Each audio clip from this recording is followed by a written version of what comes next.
Bienvenidos a otro video de cómo resolver tus demostraciones de matemáticas. Esta vez vamos a ver un problema que es muy común cuando estás viendo los teoremas de continuidad.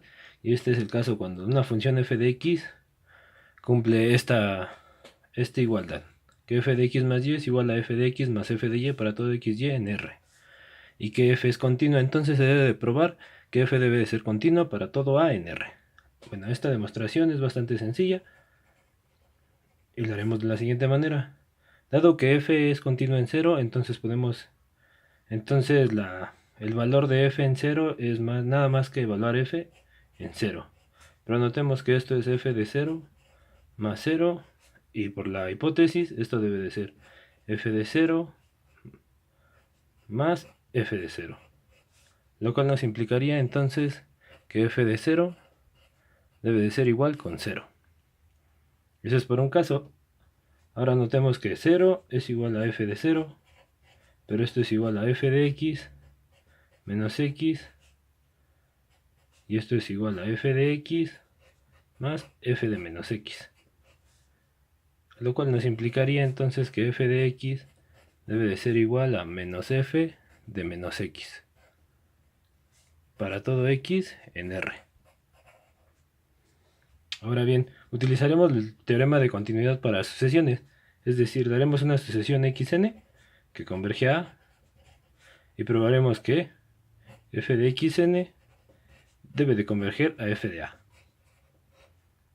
Ahora, sabemos que la sucesión xn converge a A, por lo tanto esta sucesión debe de converger a 0 cuando n tiende a infinito.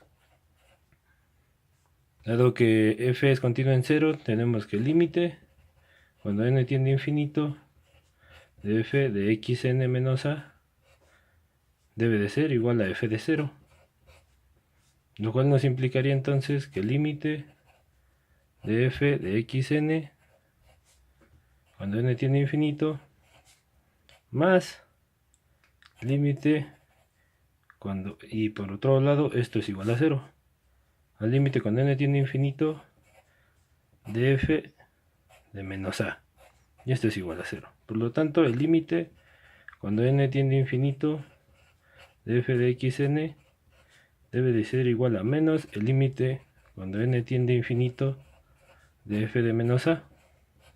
Pero por este lado esta parte es constante, entonces esto es menos f de menos a. Pero por esta parte tendríamos que esto es f de a. Entonces hemos probado que el límite cuando n tiende a infinito de f de xn converge a f de a para toda sucesión xn. Como la sucesión es arbitraria, estaríamos probando la continuidad de cualquier punto a en R, con lo cual la función sería continua para todo a en R. Y con eso terminaríamos el bosquejo de nuestra demostración. Espero les haya gustado y me comenten abajo cualquiera de sus dudas. Hasta luego.